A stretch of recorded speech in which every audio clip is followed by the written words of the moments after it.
విధంగా మాట్లాడలేదు. అసలు వీడు చదువుకున్న నువ్వు మా రేవంత్ రెడ్డి దళితుల గురించి పోరాడే ఈరోజు దళితుల గురించి పోరాడే రేవంత్ రెడ్డి గారిని సాలే గీళ్ళే అని తిడతావురా?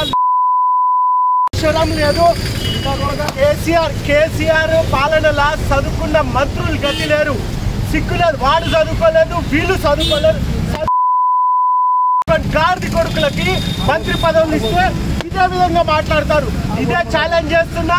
మంత్రి మల్లారెడ్డి, నీకు దమ్ముంటే రామంతాపూర్ డివిజన్ రా. రామంతాపూర్ డివిజన్ వచ్చి నువ్వు నీ మంత్రి పదవికి నీ ఎమ్మెల్యేకి రిజిగ్నేషన్ ఇచ్చి రామంతాపూర్ డివిజన్ నుంచి ఫస్ట్ మా పైన గెలువు. మా పైన గెలిచిన తర్వాత మా నాయకుని గురించి మాట్లాడు. నువ్వెంత, నీ బతికెంతరా? నీ నియోజకవర్గం, నీ మూడు చింతల గ్రామంలో ఈరోజు మీటింగ్ పెడితే ఎంతమంది జనాభా వచ్చిండ్రో ఇదే మేడ్చల్ నియోజకవర్గం నుంచి ఒక్కసారి సిగ్గుశరం తెచ్చుకో. వీటన్నిటిని చూసి తట్టుకోలేక, అరే మల్లారెడ్డి సిగ్గుశరం లేనాడా?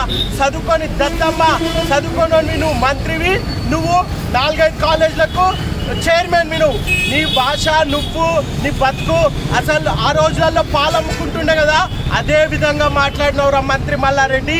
నీకు సిగ్గుశరం ఉంటే నువ్వు మొగోడు అయితే నువ్వు అన్నావు కదా రిజిగ్నేషన్ ఇచ్చేసి మా నాయకుడిని అంటున్నావు కదా. మా నాయకుడిని కాదు, నువ్వు రిజిగ్నేషన్ ఇచ్చి రామంతాపూర్ డివిజన్ వచ్చి మా మీద కంటెస్ట్ చేసి గెలువు. ఆ తర్వాత మా నాయకుని గురించి మాట్లాడు మంత్రి మల్లారెడ్డి. ఇదే ఛాలెంజ్ చేస్తున్నా ఓపెన్గా. నీకు దమ్ము ధైర్యం ఉంటే వచ్చి రామంతాపూర్ నుంచి కంటెస్ట్ చెయ్యి.